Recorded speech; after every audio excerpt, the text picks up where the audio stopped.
It was the day of the cruise I had been waiting for so long. After years of mostly staying home, I was excited at the thought of finally getting a break and having special moments with my son and daughter-in-law. I was ready. Sunscreen on, my favorite floral maxi dress, straw tote in hand. Right then, my phone buzzed. It was a text from my son. "Mom, we've decided you're not coming on the cruise this time. We want to go, just family together." In that moment, everything seemed to freeze. My heart pounded, my hands started to shake. The trip I had dreamed of taking with them vanished with a single text. Before I go on, if you're watching on the channel, remember to follow and tell me where you're watching from. We're so happy to know where the story resonates. I remember exactly the day everything fell apart. I stood in the living room, suitcase by the door, heart racing with excitement. This would be my first trip in years, a cruise I had helped pay for, as I always did whenever it involved my son Andrew and his wife Lauren. The phone buzzed again in my pocket. A text from Andrew. "Mom, plans changed. You're not coming with us. Lauren wants just real family." I read it over and over. Real family. As if I, the one who gave birth to him and raised him alone for 34 years, didn't qualify as family. Worse than the indifference and abandonment was the fact that just a few hours earlier, I had finished paying the last mortgage installment on their house, with my name still on the title. I sat down on the sofa, still holding the phone, trying not to cry. This wasn't the first time my son had pushed me out. Since Andrew met Lauren, I'd been edged farther and farther away. First, Sunday dinners became less frequent. Then came the criticisms. I talked too loudly. My opinions were outdated. Next were invitations to important occasions that never arrived. My granddaughter's baby shower, their anniversary, party. Even so, I kept helping. When the kitchen renovation fell short, I made up the difference. When the car broke down, I loaned mine. When they needed help with the mortgage during the pandemic, I transferred money without asking when they'd pay it back. Yet only a month after I made the final mortgage payment, I wasn't real family. I stood up, and a strange feeling rose in my chest. It wasn't pain or disappointment anymore. Those emotions had repeated so many times they'd gone dull. This time it was crystal clarity, a resolve I hadn't felt in a very long time. I went into my study and opened the drawer with my important papers. There was the blue folder, the house's complete paperwork, the deed with my name as primary owner, along with transfer receipts from over the years. I had never transferred ownership to them. I'd always put off that conversation. Andrew would say, "Why would you do that, Mom? We're family." Ironically, family kept changing, meaning depending on their convenience. Flipping through the papers, I remembered Lauren's dismissive look when I suggested a lunch to celebrate Bella's birthday. "Bella's schedule is very fixed, Miss Julie. Maybe wait for a more suitable occasion." Of course, that occasion never came. I only learned about the party through photos on Instagram, the whole Lauren side smiling around a cake I didn't even know existed. That night, I made my decision. No impulsiveness, no screaming or pleading. I would act calculatedly, quietly, and above all, legally. I called Mark Davis, the attorney who'd worked with me for over 10 years. "Mark, I need to meet tomorrow. About Andrew's house." The next day, sitting in the law office, I laid everything out. No theatrics, no tears. Mark listened, reviewed the file I'd brought, and confirmed what I already knew. "Julie, legally, the house is yours. You can sell it any time, without needing their permission or prior notice." "What about their belongings in the house?" "You can give them a reasonable time to remove personal items. 30 days is standard." I left the office with a strange sense of power, not the destructive power of revenge, but the restorative power of justice. I didn't want to hurt them. I just wanted them to understand that every action has consequences. Love isn't an open-ended check. Respect is a two-way street. That afternoon, I called a discreet real estate agent, the kind who works with high-end clients and doesn't post a for sale sign out front. I made it clear I wanted a fast process, serious buyers, ready to pay immediately. The location is excellent, Miss Julie. It won't be hard to find a buyer, especially if the price is competitive. I set a fair price, not undercutting, not inflating. I didn't want to profit. I just wanted to reclaim what was mine and move on. The agent promised a serious offer within 2 weeks. Meanwhile, Andrew and Lauren had boarded the cruise. Photos began to appear on social media. Bright cocktails on the deck, elegant dinners, perfect smiles for the camera, and I discovered they were using my credit card because it was still linked to the reservation. Spa treatments, exclusive tours, everything charged to my account. That was confirmation. I was on the right path. It wasn't just about money, it was about principle, respect, and boundaries. I immediately froze the card and blocked their numbers. From that moment on, all communication would go through my attorney. A week later, the agent called, thrilled. There's a couple who wants to close quickly and pay in full. I signed the papers 2 days later. The deal closed at record speed. The money went straight into my account. The keys were handed to the new owners with instructions that they could take possession whenever they wished. I chose the handover date to be exactly when Andrew and Lauren returned from the cruise. I left a letter taped to the door, printed on the law office letterhead. This property has been legally sold. Your personal belongings have been put into storage. The storage address can be obtained by contacting the office of Attorney Mark Davis. The removal and storage were carried out under a court order and under the supervision of the local enforcement unit, ensuring proper procedure.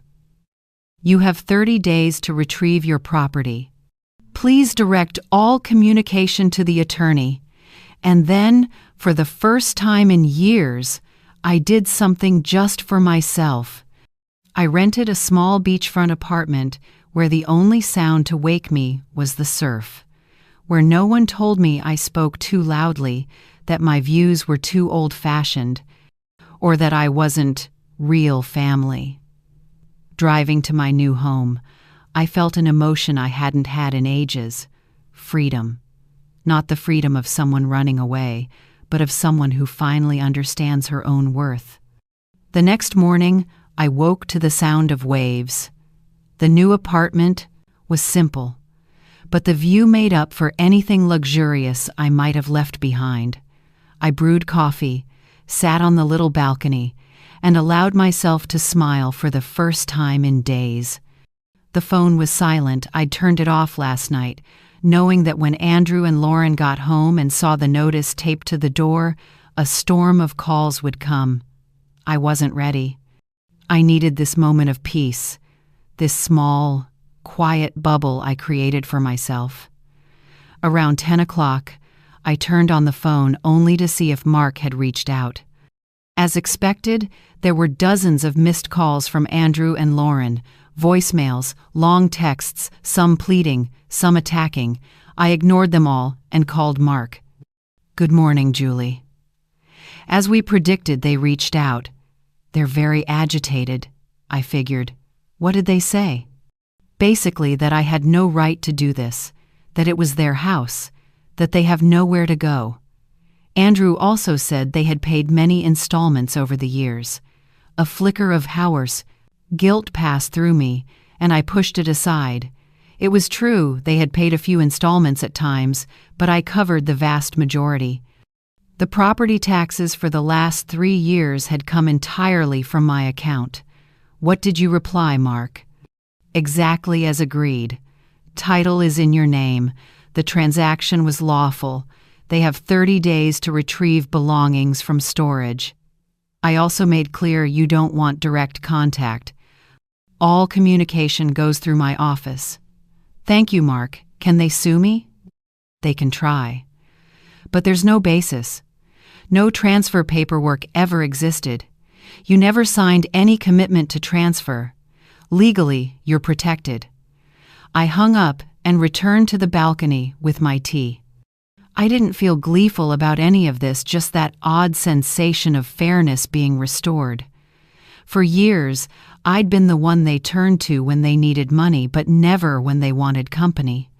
Good enough to co-sign, but not good enough to attend my own grandchild's baby shower. By noon, the phone pinged with a new notification. Lauren had posted an Instagram story. Some people never accept that their children have grown up and started their own families. Some mothers-in-law are toxic and controlling, even while pretending to help. Beware of gifts with invisible strings. I chuckled to myself. Classic casting herself as the victim in every story. I didn't respond, neither publicly nor privately. Silence would be my only answer from now on. That afternoon, my sister Cecilia called. I wasn't surprised when she launched into the speech I'd already predicted. "Julie, are you out of your mind?" Andrew called me in tears. "How could you sell their house?" "The house isn't theirs, Cecilia. It's mine. My name is on the title, and I've paid the majority of the monthly installments. But that's your son. We're family." I took a deep breath before answering. Family, that word has been used to pressure me for years. When money's needed, we're family.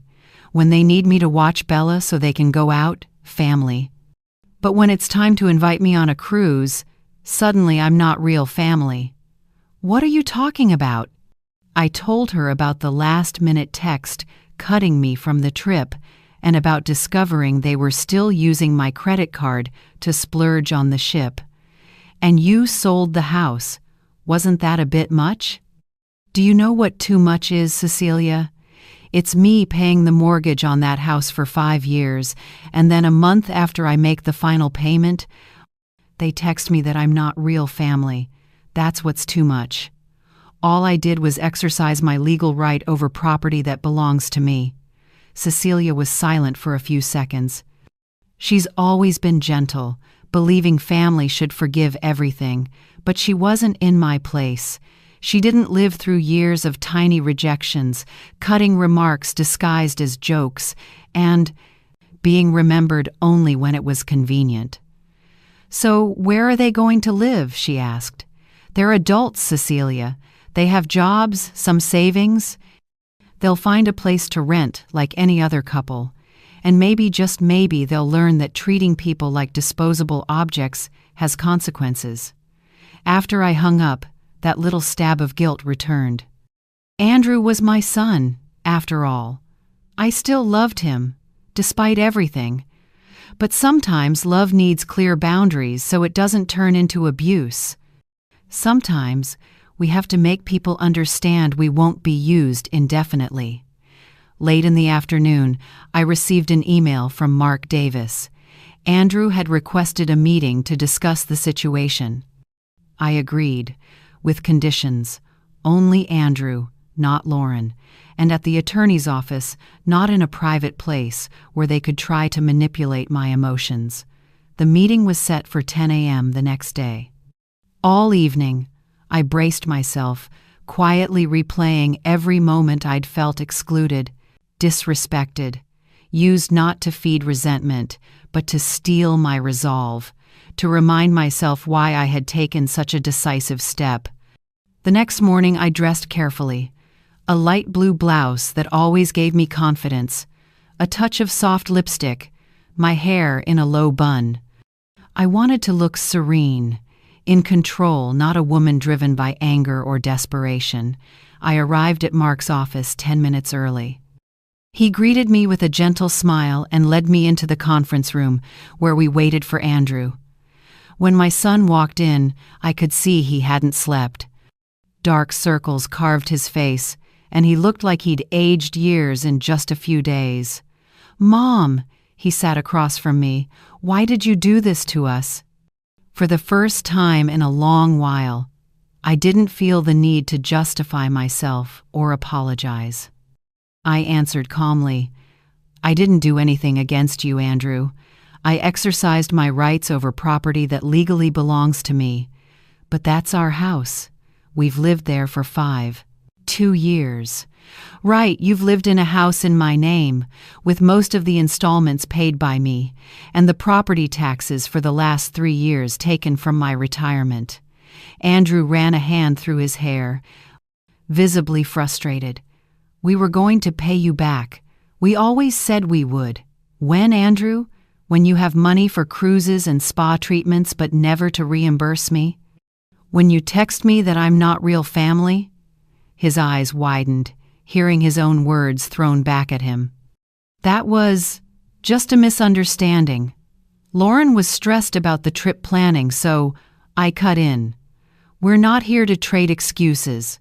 We're here to define the next steps. Your personal belongings have been placed in storage. You have 30 days to retrieve them. If you need more time, you can submit a request through Mark." "So where are we supposed to live?" he pressed. "Did you think about that?" "The same way I thought about where I would stay when I was left at the pier while you two sailed off on a cruise I helped pay for. You're adults. You have jobs. Rent a place while you get reorganized." The meeting lasted less than 20 minutes. In the end, Andrew looked defeated, but I felt lighter. I hadn't yelled or cried, just held my ground, firmly and clearly. Walking out of the office, I knew it was only the first step in a journey of self-understanding and self-respect. 3 days passed after that meeting. My phone stayed quiet. I temporarily blocked their numbers to protect my peace. In that brief silence, I started to reorganize my life in the new apartment. Compared to the old house, this place was modest, but it had what I needed: a warm bedroom, a small kitchen where I could cook for myself, and a balcony facing the ocean that quickly became my refuge. I hung only a few old photos on the wall from when Andrew was little, before resentment and manipulation entered our lives. That morning, while I was sipping coffee, I got a call from Mark. "Good morning, Julie. I need to let you know. Andrew and Lauren have hired an attorney." My stomach clenched, but I stayed calm. "What are they claiming?" "They're trying to argue there was a verbal agreement that you promised to transfer the house to them eventually. They're also pointing to a few installments they paid as proof they had a right to the house." "Do they have a chance to win?" "Honestly, very small. Verbal agreements are hard to prove, especially without witnesses, and the fact they contributed a few installments doesn't negate your legal ownership." I took a deep breath, feeling both sad and determined. I never imagined I'd end up in a legal fight against my own son. What should I do now? For the moment, nothing. I'll respond formally, reaffirming your position as the legal owner. If you want, we can propose a settlement, reimburse the installments. They can prove they paid as a gesture of goodwill without recognizing any ownership rights. I agreed with Mark's plan. I didn't want their money. It was never about that. It was about respect, about setting boundaries, about showing I'm not an ATM they can use when it's convenient. After the call, I decided I needed to get out for a bit. Cozy as it was, the apartment was starting to feel like a cage for heavy thoughts. I put on something light, grabbed my bag, and headed down to walk the beach. Sand under my bare feet gave me a freedom I hadn't felt in a long time. I walked the shoreline, watching families enjoy the sunny day, kids building sand castles, older folks chatting in beach chairs, people living their lives without the drama I was facing. As I walked, I realized something. For years, I had defined my existence around Andrew and his family. My decisions, my time, my money, everything revolved around them. And when I set boundaries, when I started prioritizing my own needs, I was cast as the villain. I stopped, looking at the horizon where sky meets sea. I was 66, still young enough to start over, to build a life not defined by someone else's ingratitude, even if that someone was my only child. I went back to the apartment with a new resolve. If Andrew and Lauren wanted to take this legal, so be it. Not out of spite or revenge, but because it was time to clearly assert that I also deserve respect. That afternoon, I received an email from an unfamiliar address. The subject line read, "Please read, Bella misses Grandma." Bella was my 4-year-old granddaughter, the little one I rarely got to see without Lauren hovering. I opened the email, heart racing. It was from Helen, Lauren's mother. "Julie, I know we're not close, but I'm writing because I'm worried. Andrew and Lauren are staying at our apartment for now, and Bella keeps asking for you. She misses her grandma. Regardless of the adult's issues, a child shouldn't be deprived of her grandmother's love." I read it, over and over, tears welling up. Bella, the little girl who would run into my arms on the rare times we met, who adored the chocolate cookies I baked just for her, who drew me cards filled with colorful hearts. I replied carefully, "Thank you, Mrs. Helen, for caring about Bella. I miss her very much, too. I never intended to be away from her. If Andrew and Lauren agree, I would love to see her. If it's convenient, perhaps you could bring her to spend an afternoon with me." The response came quickly. "I'll speak to them. I can't promise, but I'll do my best." I closed the computer with a mix of hope and apprehension. Helen had always seemed sensible, so different from her daughter. If anyone could mediate, at least regarding Bella, it would be her. The next morning, I went to the local market to pick up a few things. While I was in the checkout line, I felt a light touch on my shoulder. Turning, I saw Regina, an old friend I hadn't seen in ages. "Julie, I've been so long. I heard you moved back here." I smiled, genuinely glad to see a familiar face. "Yeah, just a few days, call it a new start." Regina looked me over carefully. "You look different, lighter, even with everything you're going through." "I guess that's right, different, but lighter." I accepted Regina's invite for coffee at a small seaside cafe after shopping. Sitting in the cafe, I gave a brief account of what had happened. After listening, Regina said, "I've always thought you gave Andrew and Lauren too much, not just money, but emotions. You were always available, always putting their needs before your own." "Because they're family," I replied. "Family matters, yes, but there has to be reciprocity and mutual respect. Otherwise, it's no longer a healthy relationship, it's exploitation." I carried the word exploitation with me for the rest of the day.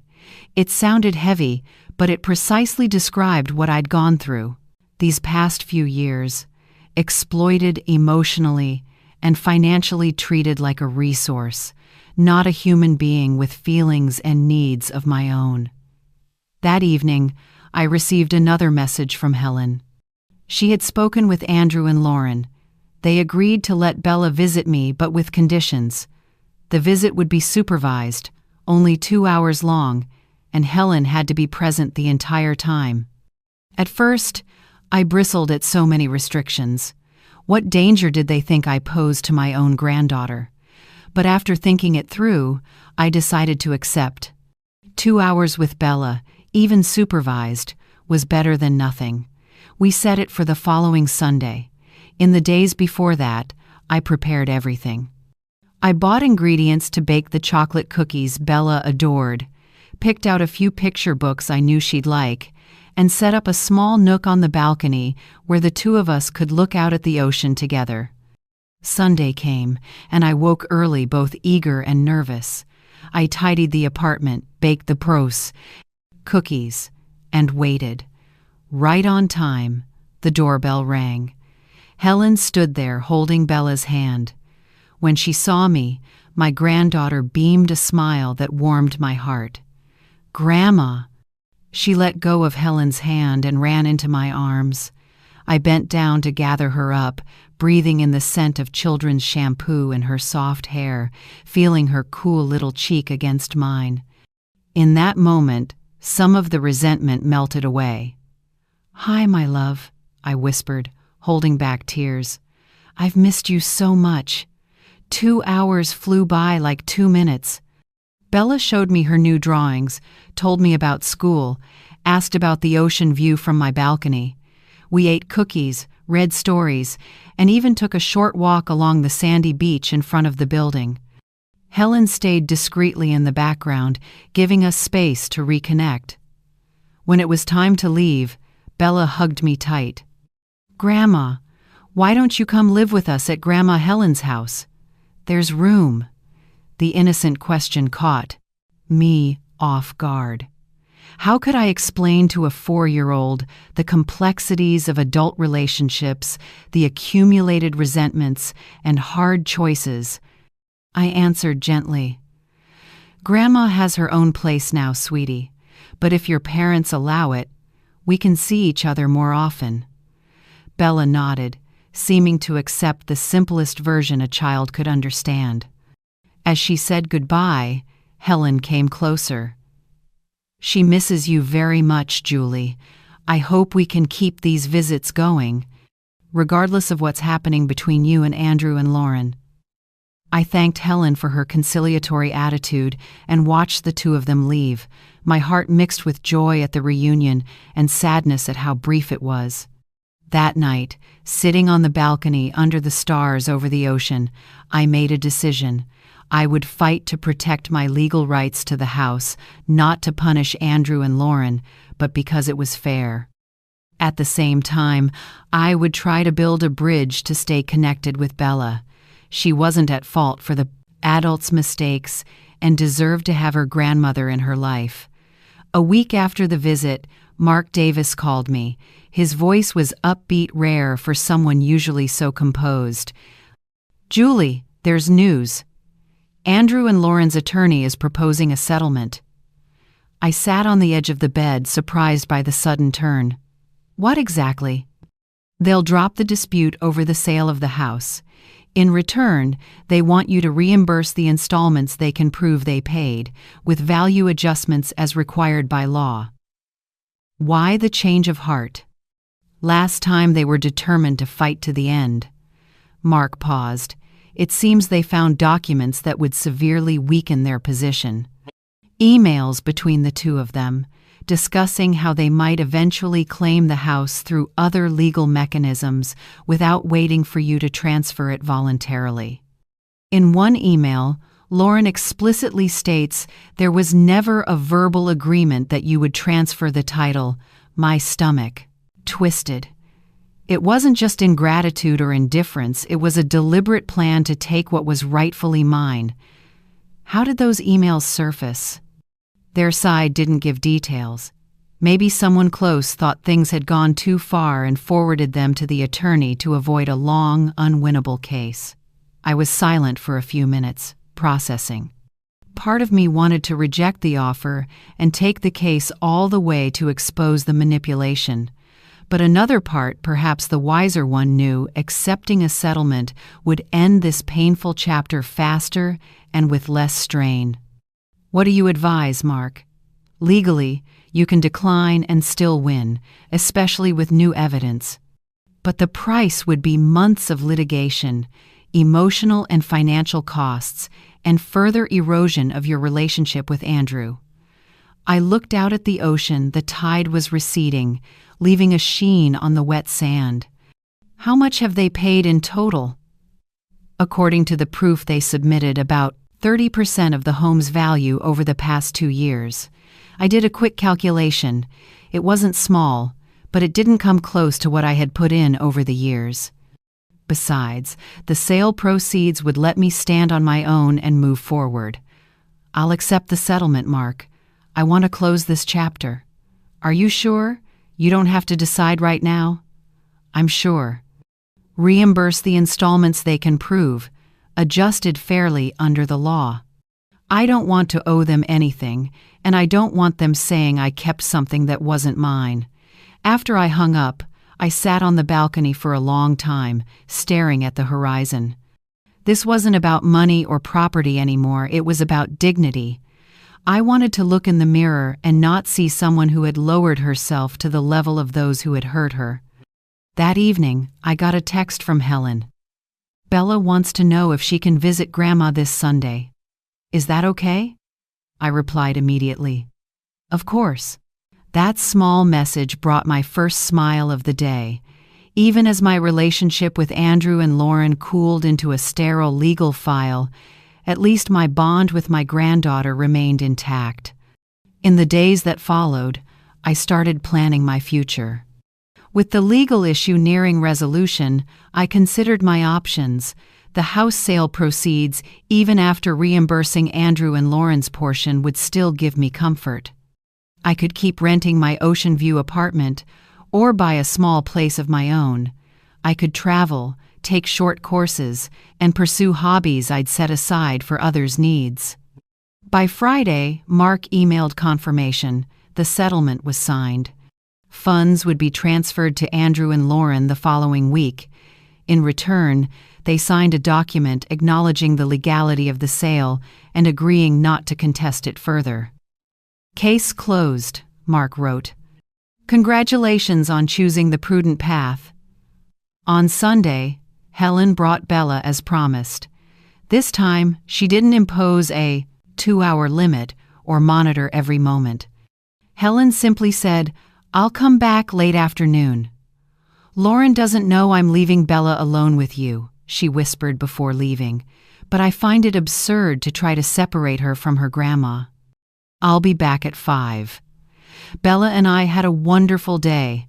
A picnic on the sand, collecting shells, building castles, and watching the tide wash them away. She talked about school and friends and how she missed the big house they used to live in. "Now we live at Grandma Helen's place. It's kind of cramped, and Mom gets mad a lot," Bella said with the blunt honesty of a child. "What about your dad?" "Dad's really quiet. Sometimes he goes into the bedroom and closes the door. I think he cries, but Mom says men don't cry." Hearing that, I felt myself sink. No matter how hurt I was, Andrew was still my son. Imagining him suffering in silence pricked my heart. When Helen came back, I asked if we could talk for a few minutes. We sat on the balcony while Bella finished gathering shells to take home. "How are they really, Helen?" Helen sighed. "Not well. Money is tight. Lauren lost her job 2 months ago. She hid it from everyone, including you. They were planning to use the house as collateral for a loan to get through this rough patch. When they found out the house had been sold, everything collapsed. Andrew didn't tell you Lauren forbade him from asking for your help. She said they needed to be independent, that relying on you was humiliating. It was Lauren who insisted you not go on the cruise." Andrew hesitated, but she convinced him it would be a crucial time for them as a couple to strengthen their marriage amid all the difficulties. That information helped me understand more, though it didn't erase the past. Hardship could explain part of it, but it didn't justify years of treating me like an ATM instead of family. "I'm telling you, so you have the whole picture before deciding how to move forward," Helen said. "Not to make you soften or change your mind. Given how you were treated, what you did was fair." After they left, I lay awake thinking. The anger and bitterness no longer stood alone. They blended with a cautious empathy for the situation. The next morning, I called Mark. "Keep the settlement as is, but I want to add one thing. Besides reimbursing the installments they paid, I want to establish an education fund for Bella." "An education fund?" "Yes. I'll set aside a portion of the house sale money in an account to be used only when Bella turns 18, exclusively for her education. I don't want Andrew or Lauren touching it before then." "All right, Julie. We can structure a fund with those conditions. How much do you want to allocate?" I gave a number equivalent to about 20% of the sale proceeds. Not all of it. I still needed to take care of myself, but enough to ensure Bella could get a solid education, regardless of her parents' finances. "I'll draft the paperwork right away," Mark said. "That's a noble gesture, Julie." "It's not noble, it's love. No matter how hurt I was by Andrew and Lauren, I wouldn't let my granddaughter pay for the adults' wrong choices around her." 3 days later, I went to Mark Davis's office to sign all the documents. The settlement with Andrew and Lauren, the reimbursement of installments they could prove, and the paperwork establishing Bella's education fund. After I signed the last page, I felt a boulder lift from my shoulders. "What now?" I asked Mark. "Now you live your life, Julie. You did the right thing, protected your interests, and still secured your granddaughter's future. The rest is up to them." Walking out of the office, I decided to do something I hadn't done in a long time. I stopped by a car dealership and bought a small, simple, but new car, something just for me, giving me the freedom to come and go, explore my new surroundings without relying on anyone. While doing the paperwork, the salesperson asked, "Is this a gift for someone in the family?" I smiled, remembering all the times I'd put others' needs before my own. "No, it's a gift to myself. It's time I came first." The new car brought back a feeling of freedom I'd forgotten. In the following weeks, I drove up and down the American coastline, discovering quiet stretches of sand, humble but delicious seafood shacks, and local markets with fresh fruit and just-caught fish. I was relearning the joy of living at my own pace. No need to ask permission, no need to fit anyone else's schedule. Bella's Sunday visits became a fixture. Helen brought her regularly, sometimes staying for coffee, sometimes leaving her with me for the whole afternoon. During one of those visits, about a month after signing the settlement, I received the first direct call from Andrew since everything began. We were building an elaborate sandcastle when the phone rang. Seeing his name on the screen, I hesitated. "Go ahead, Grandma," Bella said, as if sensing it. "I'll watch the castle." I stepped a few paces away and answered. "Hi, Mom." Andrew's voice sounded different, more measured, maybe more mature. "Hi, son. Everything okay?" I know I wasn't supposed to call directly. The agreement says all communication goes through the attorneys. "It's all right," I cut in. "The legal part is done. We don't need intermediaries now." He paused, as if arranging his thoughts. "Mark told me about the education fund you created for Bella." "Yes, it's for her future, to make sure she has a shot at an education, no matter what happens. It's generous, especially after everything." I looked at Bella in the distance, her tongue sticking out in concentration, just like Andrew when he was little. "I did it for Bella, not for you or Lauren. She's not at fault." "I know. Even so, thank you, Mom." Another long pause. I thought the call was over when Andrew went on. "Mom, I want to apologize. For the cruise text, for letting Lauren treat you that way all those years, for taking advantage of your kindness." I was surprised. I didn't think I'd hear such a direct apology and so soon. "What changed, Andrew? Why now?" "A lot. Lauren and I are separated." That news shouldn't have stunned me, especially after what Helen had told me, but my chest still tightened. "I'm sorry to hear that." "Don't be. It should have happened a long time ago. The house situation was just the last straw that made us realize we'd been not okay for years.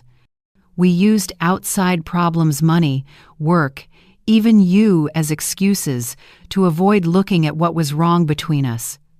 I looked at Bella, still absorbed in her sandcastle, unaware that this conversation could change her life's direction.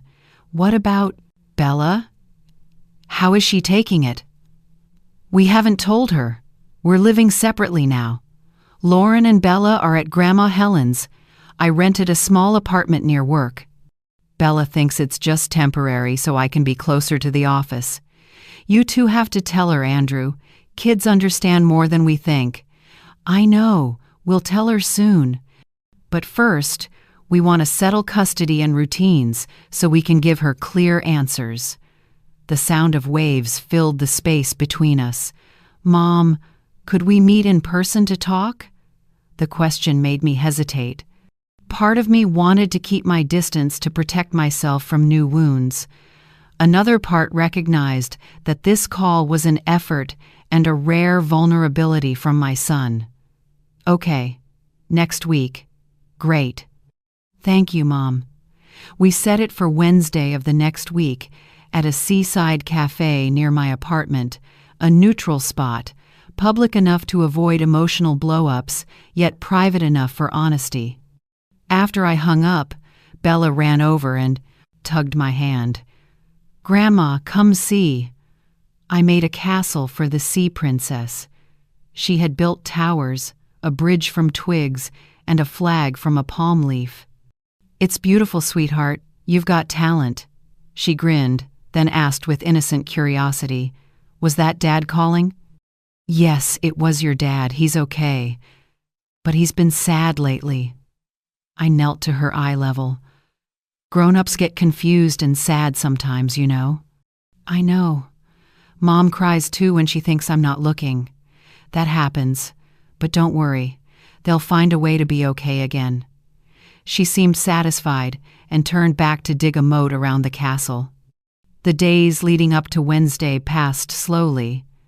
I kept busy with small things, walking along the shore, reading new books, and tried not to set too many expectations. It will be what it needs to be, I told myself. On the day of the meeting, I dressed just right, not too formal, not sloppy. I wanted to look serene, with my hands on the wheel of my own life, even if inside was a mix of worry and hope. I arrived early, chose a table on the patio facing the ocean, and ordered a chamomile tea to calm my nerves. Andrew arrived on time.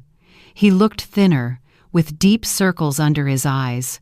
A simple shirt and jeans, none of the polished look Lauren used to value. Hi, Mom, he said softly. We hesitated a second, then he leaned in and kissed my cheek. You look well, he said, sitting down. Seems the seaside life agrees with you. I'm getting used to it. And you? How's the new apartment? Small but fine.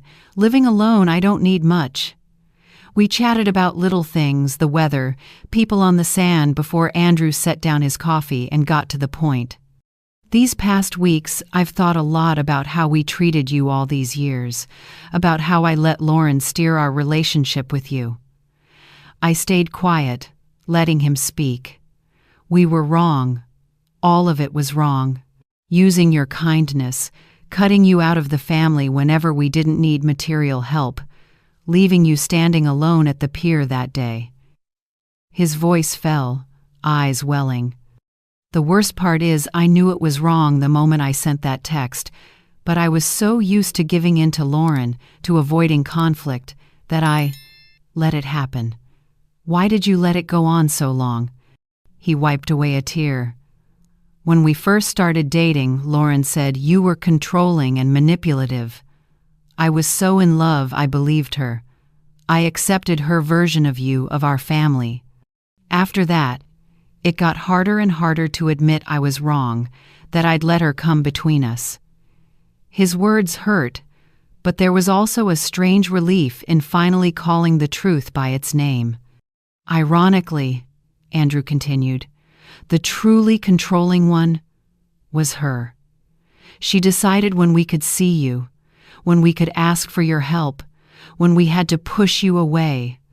And I, out of weakness, convenience, fear of being alone, let it happen. And now? What do you want, Andrew?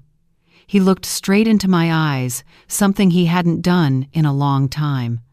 I want a second chance. I'm not talking about money or help. I don't need those.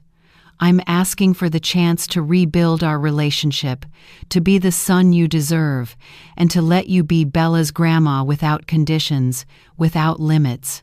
My heart tightened. It was what I had wished for all these years, and still, a hesitation lingered in me. Part of me was still afraid to open up again, to be vulnerable to the same old disappointments. It won't be easy, Andrew. Once broken, trust takes time to rebuild. I know. I'm willing to wait, willing to prove day by day that I've changed, that I understand my mistakes. I looked out at the ocean, the waves hitting the sand and sliding back to the sea, an endless ebb and flow. Maybe relationships are like that too, near and far, tides rising and falling. We can try, I said at last, one day at a time. Relief spread across Andrew's face. He reached across the table as if asking permission to touch my hand. I hesitated a beat, then placed mine over his. A small gesture, but the first step on a long road to rebuilding. 3 months after that seaside cafe meeting, life had taken on a different rhythm. Calmer in some ways, busier in others. Andrew and I began to mend things gradually, with small gestures from both sides. He visited regularly, sometimes bringing Bella, sometimes coming alone. We spoke about the past with an honesty we'd never had before, how he felt abandoned after his father died, how I buried myself in work to fill the gap, and how Lauren cleverly exploited the cracks between us. Their separation became official, with shared custody of Bella. On the days Bella was with Andrew, the two of them often came by. We established a new routine: Saturday breakfasts on my balcony, beach walks, board games on bad weather nights. Lauren kept her distance each drop-off. She let Bella walk to my door alone. Helen still played bridge when needed, but less and less often. One Sunday afternoon, while Andrew and I were making lunch and Bella was watching cartoons in the living room, he said something that made me tense. "Mom, Lauren is asking for a bigger share of the education fund you set up for Bella." I stopped chopping, looked up. "What do you mean? That fund is only for Bella's education when she turns 18. Neither of you is allowed to touch it before then." Andrew sighed, looking uncomfortable. "I know. I've explained it to her many times, but she says, as the mother, she has the right to decide how the money should be used. She wants to withdraw part of it early to put Bella in an international private school next year. And what do you think? I think the fund should stay as it is. There's a reason for it. For now, Bella is doing well in public school. The fund will guarantee college for her." I went back to slicing vegetables, thinking as I worked. It wasn't surprising that Lauren wanted to get her hands on the money.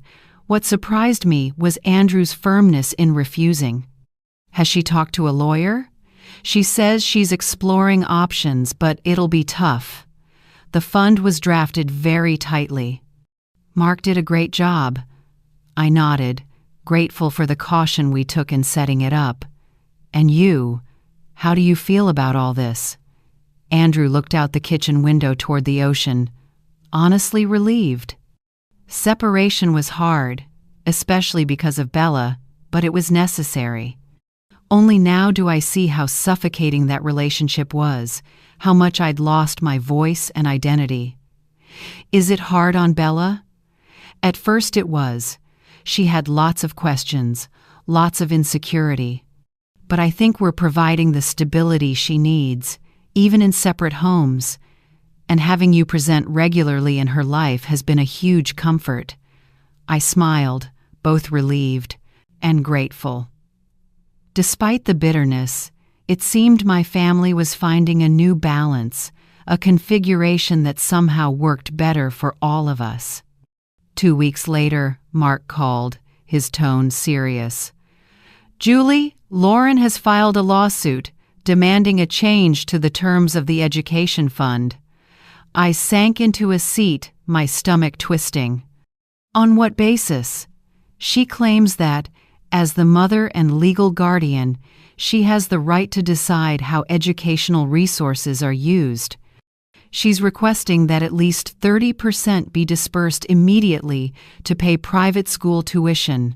Our chances? Pretty good. The fund is a purpose-specific gift with clear conditions, and both Andrew and Lauren signed when it was established. It's very hard for her to overturn that now. What do we do next?" "For now, we'll file an official response, reaffirming the original terms. Funds can only be used when Bella turns 18. After hanging up, I called Andrew. He already knew Lauren had told him before filing. "Mom, I'm sorry. I tried to stop her, but she was determined. It's not your fault. It is, in part. If only I'd set boundaries from the start." His self-reflection surprised me in a good way. Andrew couldn't have said that a few months ago. Let the past go. What matters now is Bella's future. We set a meeting for the next day to go over our approach. Andrew suggested trying mediation before the case moved into the court system. I agreed if we could resolve it peacefully for Bella's sake, all the better. But the mediation failed.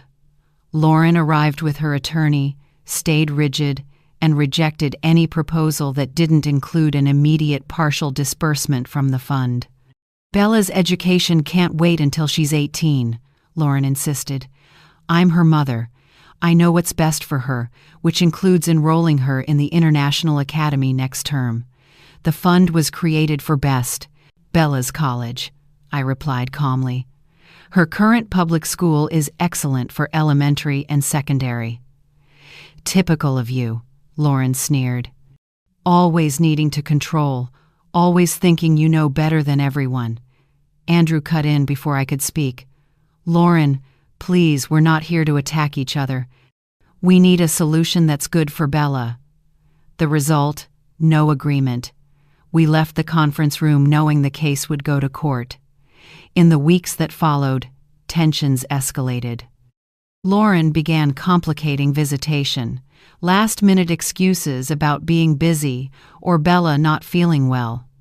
When we did see each other, the child seemed confused and anxious, clearly affected by the conflict between the adults. During one puzzle session, Bella asked a question that clenched my heart. "Grandma, are you and Mom fighting because of me?" I set down the pieces and looked straight into her eyes. "No, sweetheart. Never think that. Grown-ups sometimes disagree, but it's never the child's fault."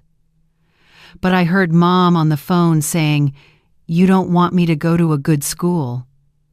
I took a deep breath, searching for words a 5-year-old could understand. "Bella, I always want the best for you. Your school now is very good, and when you're older, there's money saved just for you so you can study anywhere you want." She frowned, thinking, "Then why is Mom mad?" Sometimes adults differ on timing and how to do good things, but that doesn't mean they love you any less. She nodded and went back to the puzzle while the conversation weighed on me the rest of the day. That night, I called Andrew and told him what happened. He sighed.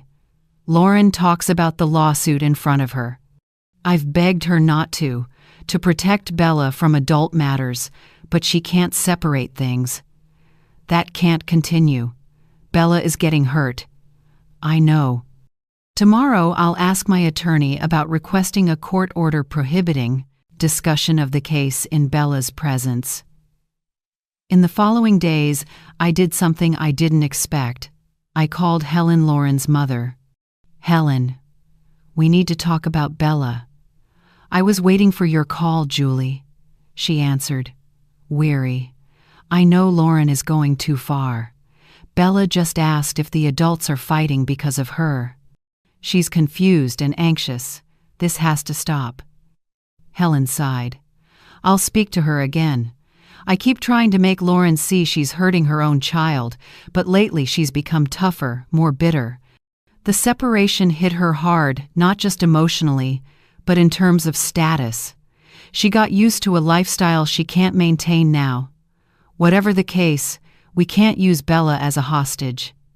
I completely agree. Let me try again. After I hung up, I felt strangely relieved to have Helen as an ally. Even as Lauren's mother, she could see past family bias and put Bella's welfare first. 2 days later, Mark called. Julie, there's news. Lauren is proposing a settlement. What's the condition? She'll withdraw the lawsuit over the fund if you agree to help with tuition for Bella to attend a good private school in the city, not the international one she demanded at first. This money would be separate, not from the fund. The fund remains intact for college when Bella turns 18. I thought it over.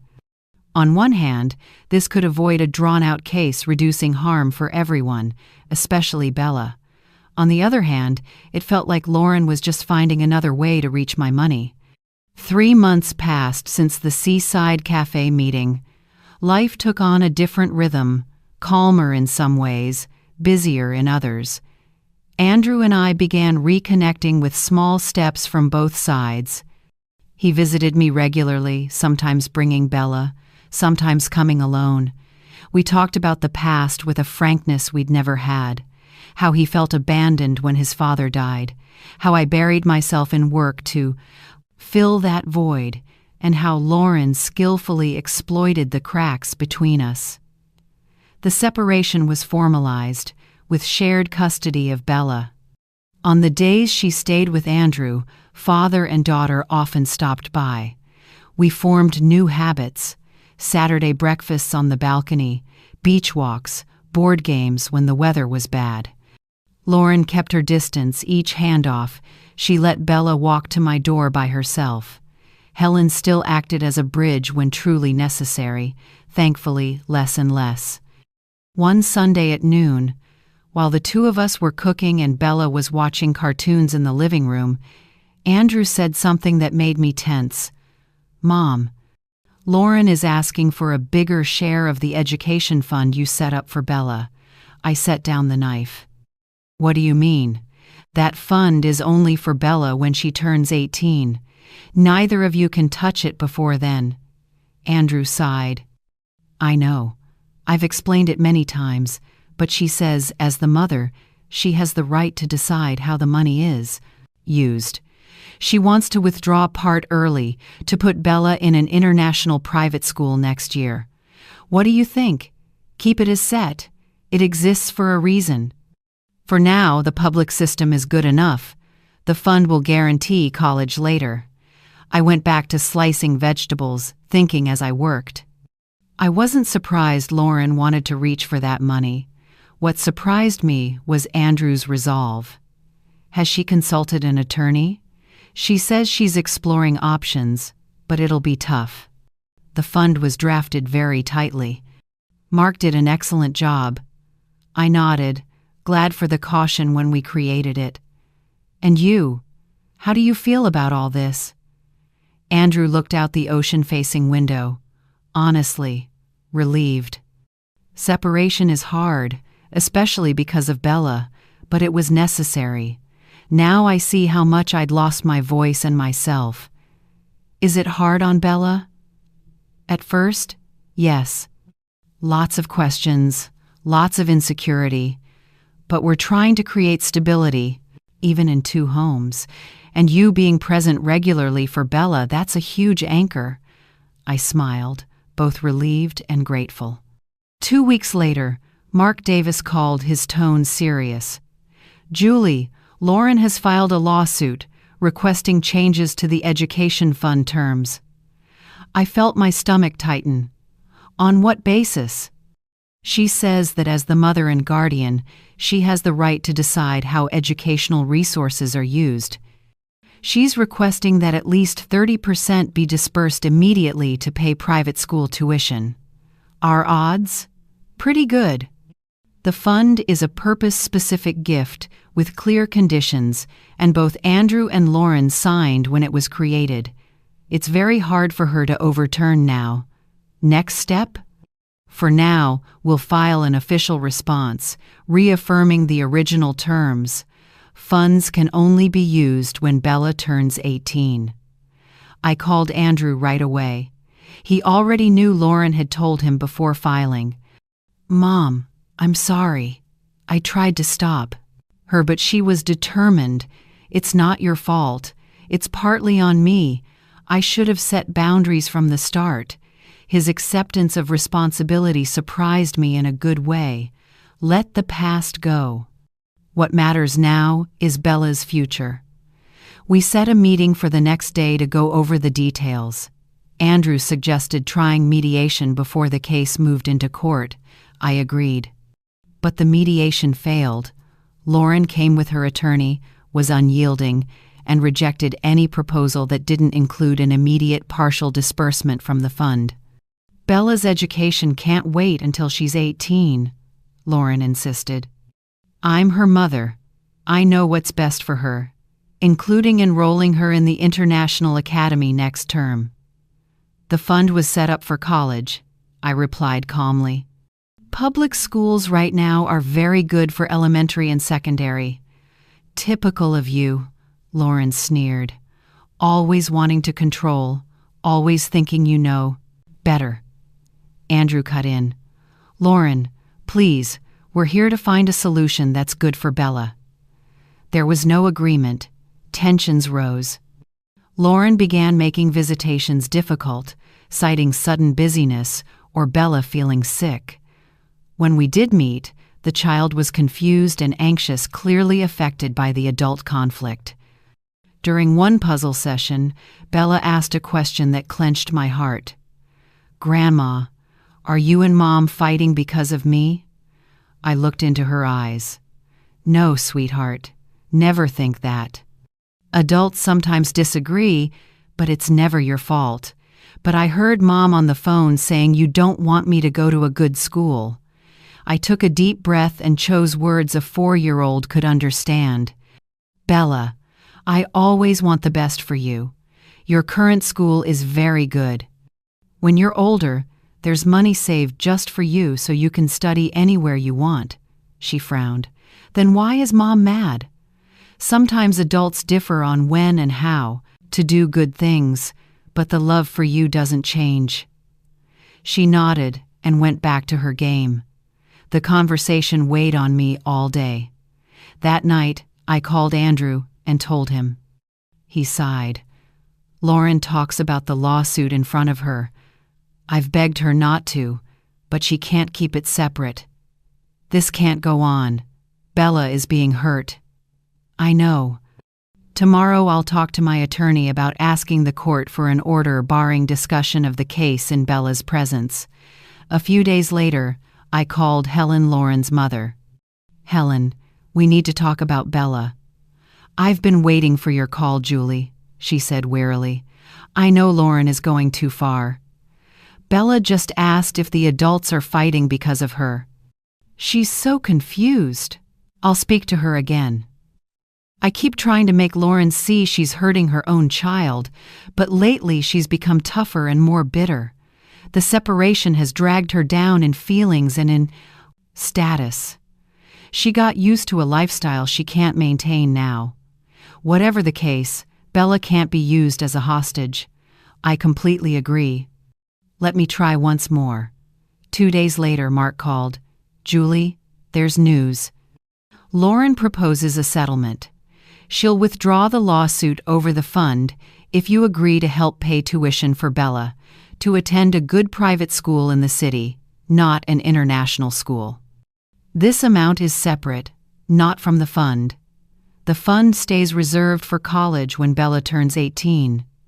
Can I think about it until tomorrow and give you an answer?" "Of course, no rush." After hanging up, I sat on the balcony, watched the ocean, and waited.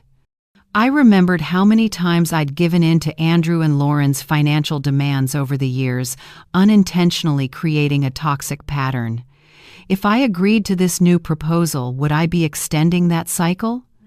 But this was Bella's education, the innocent child caught between adult conflict. Should I refuse when I'm able to help? I decided to call Andrew before deciding. "What do you think of that proposal?" I asked, after laying out the terms. "Honestly, I think it's Lauren's manipulation.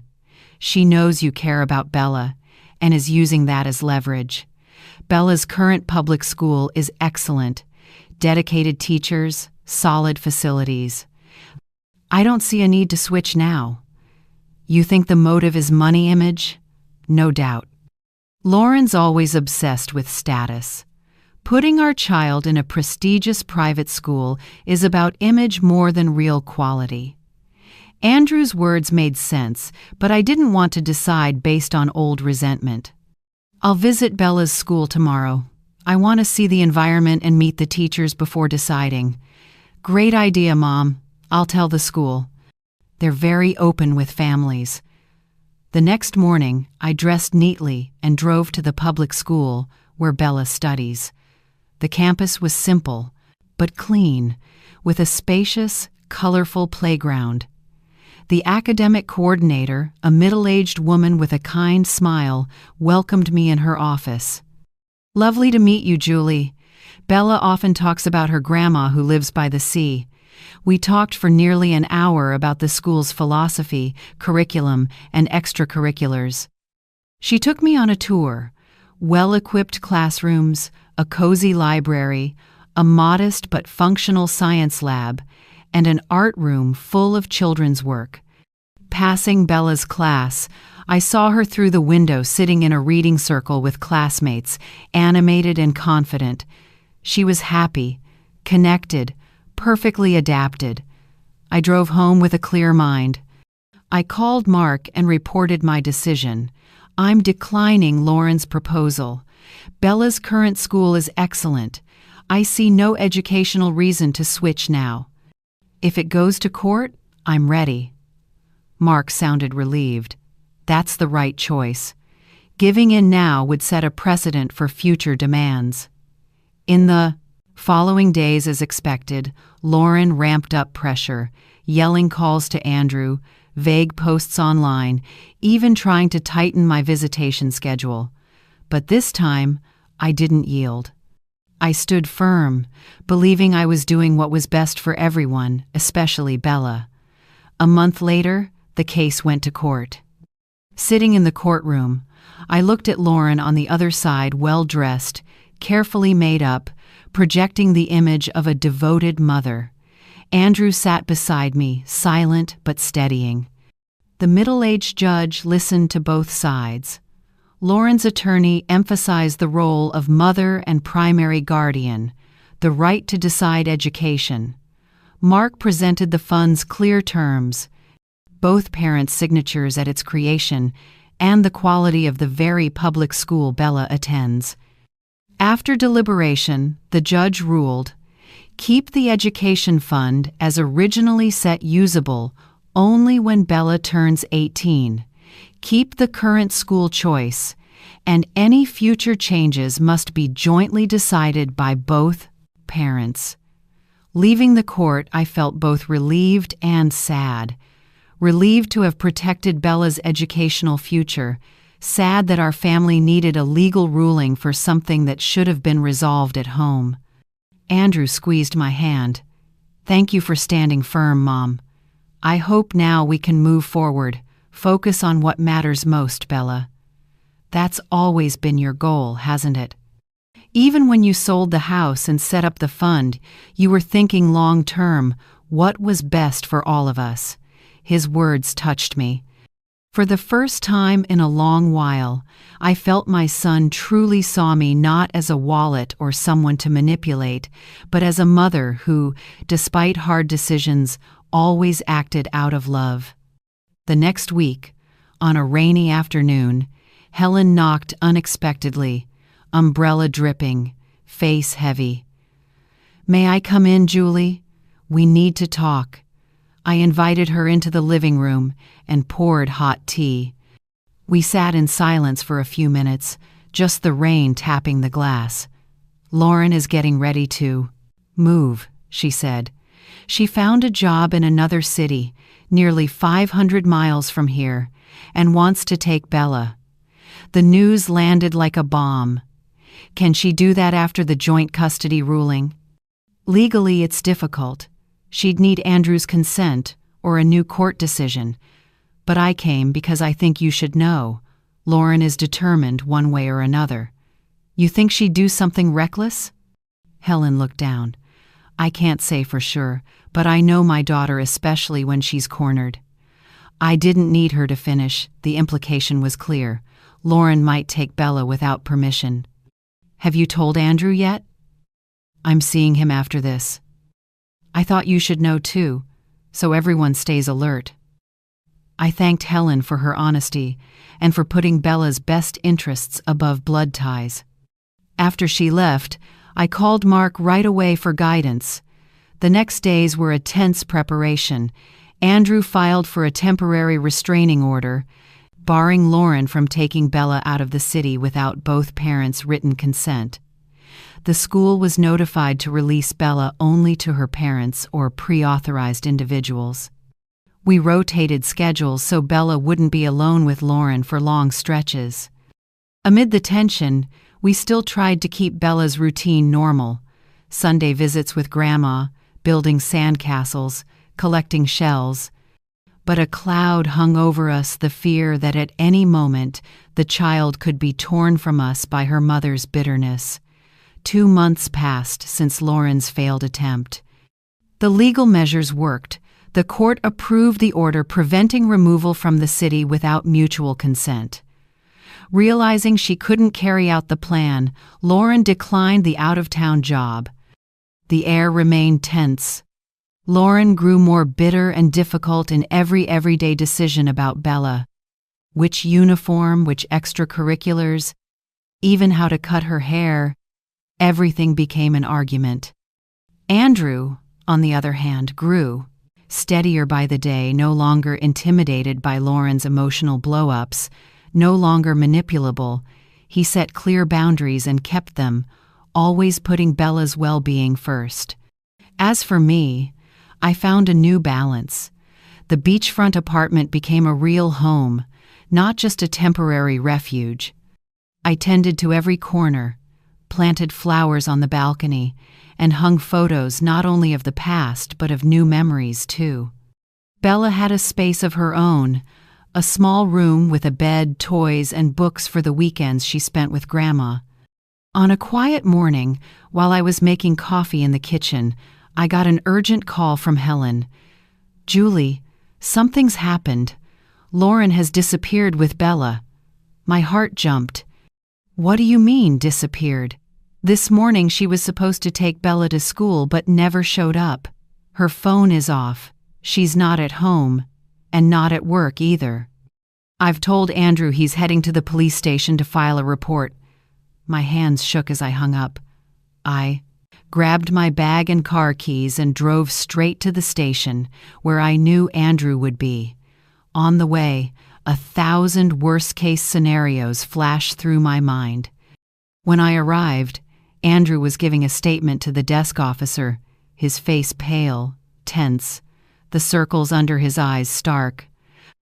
"We've activated an Amber Alert," the officer said. "Neighboring states, airports, bus stations, and train stations have all been notified. The court order barring removal of the child from the city without both parents' signatures has also been entered into the system." "What do we do now?" Andrew asked, his voice tight. "Go home and wait to be contacted. Keep your phone with you at all times. Meanwhile, try to think of where she might have taken the child, relatives, friends, past vacation spots. Any lead could be valuable." Leaving the station, we carried the kind of helplessness only those who've been there can understand. Andrew decided to come to my apartment instead of going back to his place. He didn't want to be alone, and I wanted him nearby during this suffocating stretch of time. We sat in my living room, trying to list places Lauren might have taken Bella. Lauren's family was just Helen and an elderly uncle who lived in the countryside. Close friends were few, and most were mutual friends with Andrew, unlikely to help with something as serious as a suspected child abduction. "Wait!" Andrew sprang up. "Her college boyfriend, what was his name?" "Richard. Richard Miller. They stayed in touch even after the wedding. He moved to the Florida Keys a few years ago. You think she'll try to take Bella across the border?" "I'm not sure, but it's possible." I told Andrew to call the police with the lead right away. While Andrew was on the phone, I got a text from Helen. "I found something in Lauren's room. You two come immediately." We drove straight to Helen's apartment, where Lauren and Bella had been staying since the separation. Helen met us at the door, exhausted. She handed Andrew an envelope. Inside were bus tickets headed toward the Mexican border in Lauren's and Bella's names, along with a handwritten letter to Helen. "Mom, by the time you read this, we'll be far away. I can't stand watching my daughter be controlled by Julie and Andrew. I can't let her grow up believing money and power matter more than love and family. I'm taking her somewhere we can start over, without interference. Please don't try to find us. This isn't goodbye, just a temporary parting. When things calm down, I'll reach out. Lauren." Andrew read the letter aloud, fury plain on his face. Controlled, money and power more important than love? How can she twist everything like this? Helen bowed her head, stricken. "I'm sorry. I should have noticed earlier, should have done something to stop it." "It's not your fault, Helen," I said, placing a hand on her shoulder. "Lauren is an adult. She made her choice." Andrew called the investigator again. He reported the bus tickets, the likely route toward the border, and the name of the acquaintance who might shelter them. The next hours were taut as a wire. Phones placed within reach, hearts lurching at every notification, yet no news. Helen made coffee, then tea, then put together a light meal no one could swallow a bite. Night fell. The three of us still sat in the living room, exhausted but unable to sleep. Near midnight, Andrew's phone rang. It was the police station. "Mr. Andrew, we have news about your daughter. She's been found at a motel near the Mexican border with her mother.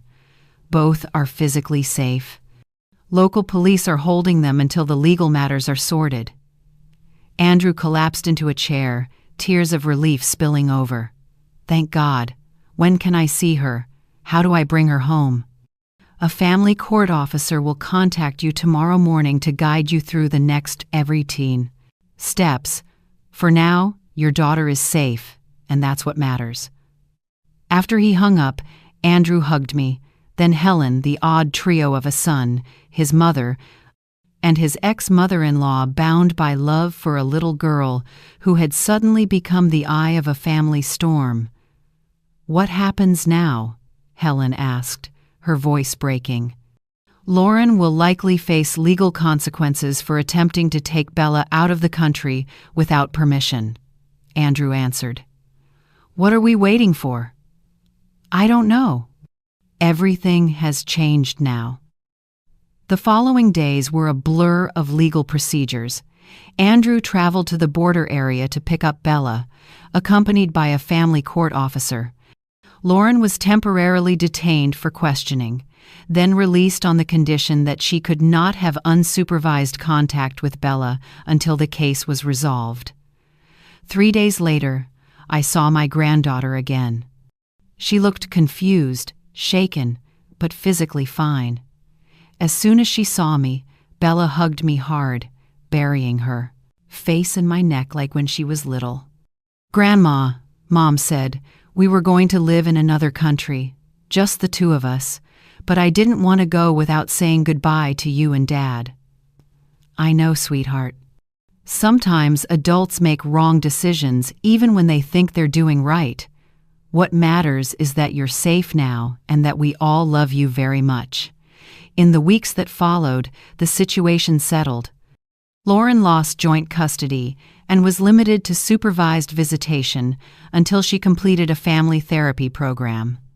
Andrew became Bella's primary guardian, responsible for ensuring she still saw her mother in a safe environment. Helen surprisingly became a valuable ally. Though heartbroken for her daughter, she put Bella's interests first, volunteering to supervise some visits to create a neutral, warm space for mother and child. 6 months after the crisis, the picture looked nothing like what I'd once imagined. Bella lived mainly with Andrew in a larger apartment near my home. I picked her up from school 3 days a week, spent afternoons with her until Andrew finished work. On weekends, we often gathered for family activities. Lauren, after completing half the therapy program, began to show signs of change. Supervised visits grew less tense, and she seemed to accept the new reality, focusing more on rebuilding her relationship with her daughter than fighting the circumstances. One Sunday afternoon, Andrew and I sat on the balcony watching Bella play in the sand on the beach in front of my place.